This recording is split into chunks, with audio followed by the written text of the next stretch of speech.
Section 1. The crossroads of the West. Yeah.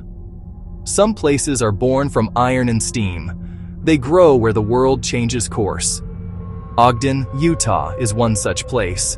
Its story is written on steel rails that stretch from coast to coast. In the late 19th century, this small town was transformed. It became the junction of two great railroads. The Union Pacific, the Central Pacific met here. Section 2. A street forged in iron and sin. With progress came problems. 25th Street quickly earned a reputation. It was known as a place where anything could be bought or sold. Saloons, hotels, storefronts, behind closed doors, gambling dens thrived. Fortunes were won and lost on the turn of a card. The air was thick with cigar smoke and the scent of whiskey. The street became a magnet for those who lived outside the law. Outlaws, con artists, desperate souls. Lawlessness was not just common, it was expected. It was a place where a person could disappear without a trace, their fate known only to the shadows. Or, more bluntly, Devil's Playground. Below the street, a hidden world existed.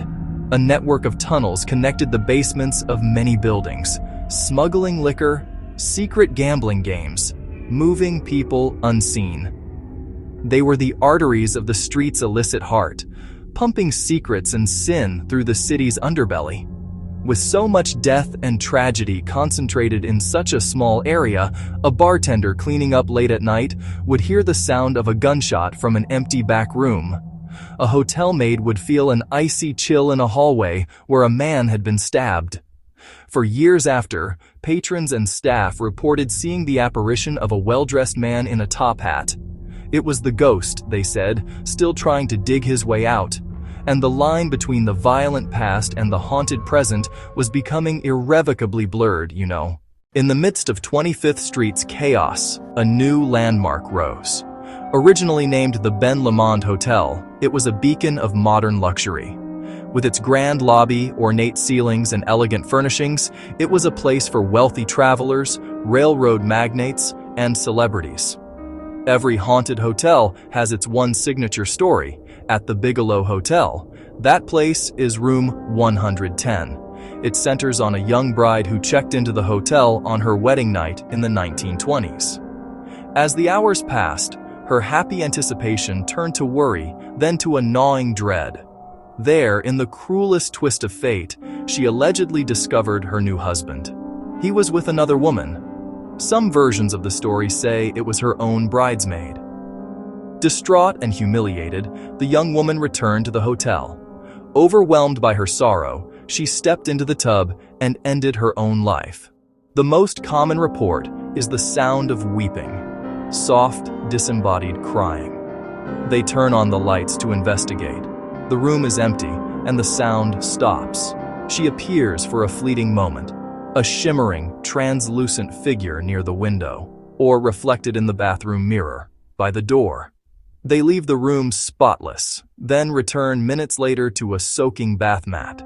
Faint whispers captured. Some say, "Where is he?"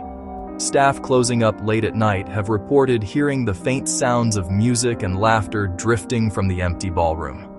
Some have caught a fleeting glimpse of a small boy, perhaps 6 or 7 years old, dressed in old-fashioned clothing. They report the feeling of being watched by unseen eyes. One particularly unnerving story involves guests seeing the clear reflection of another person standing behind them in the elevator's mirrored walls. As we leave the elegance of the Bigelow, we prepare to step back out onto the street and head towards the place where it all began, Union Station. Section 1. The Gateway to the West.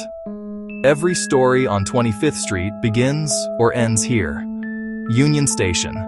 At its peak, over 100 trains a day passed through its halls. It was the Ellis Island of the American West. Hellos, goodbyes. The rail yard surrounding Union Station was a dangerous industrial landscape.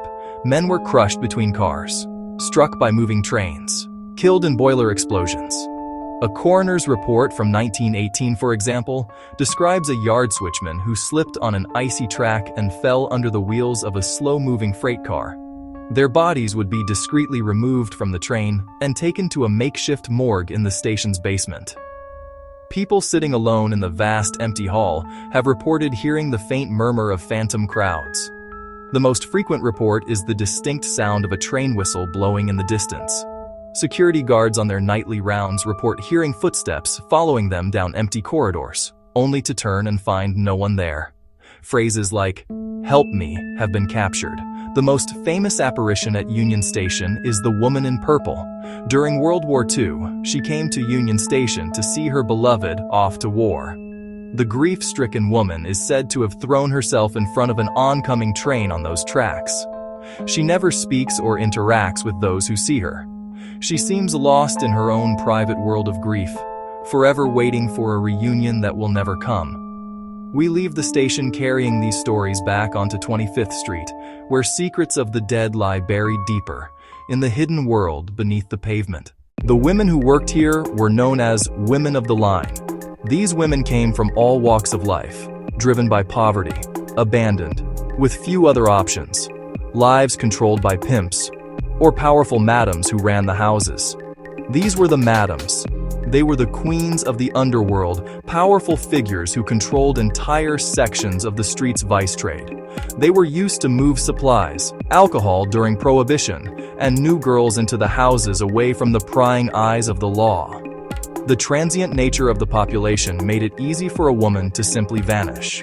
Police records of the era are filled with Jane Does, unnamed women found dead in alleyways or hotel rooms.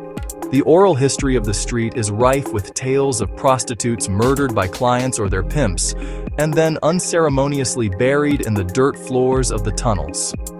He brutally murdered Sarah in her small room, and under the cover of darkness, buried her body behind a brick wall in the basement tunnel. Shop owners and employees report a range of paranormal activity, from the faint scent of old-fashioned perfume lingering in an empty room. People have reported seeing the translucent figure of a woman in a simple chemise or dress standing at the top of a staircase, or a simple, terrified no. No. Their lingering presence is a testament to their suffering and a stark reminder of the hidden human cost of Devil's Playground. The arrival of Prohibition in 1920 was meant to clean up America, but the law had the opposite effect. It simply drove the business underground. This was the moment when organized crime truly took hold of the street.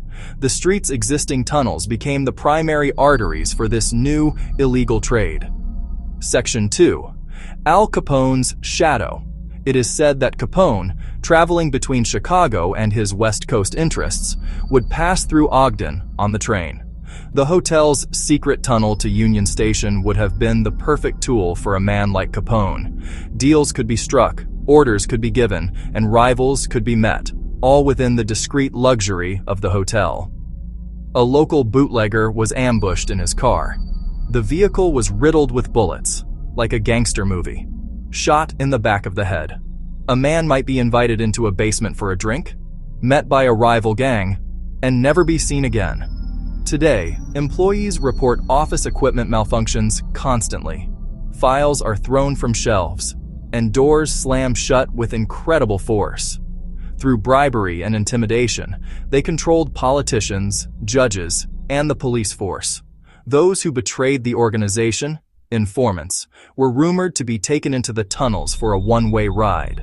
Investigators have reported being shoved or having their equipment knocked from their hands by an unseen force. They have captured EVPs with harsh, commanding voices, whispering threats like, "Get out." Harsh whisper, "Get out." Section 1. A tapestry of tragedy. They walk through a living museum where past and present are in constant, silent dialogue. It remembers every deal. It remembers every kiss. It remembers every betrayal. It remembers every drop of blood. For every place has its history, and every history has its ghosts. Here on 25th Street, those ghosts are a little louder, a little closer, a little more insistent.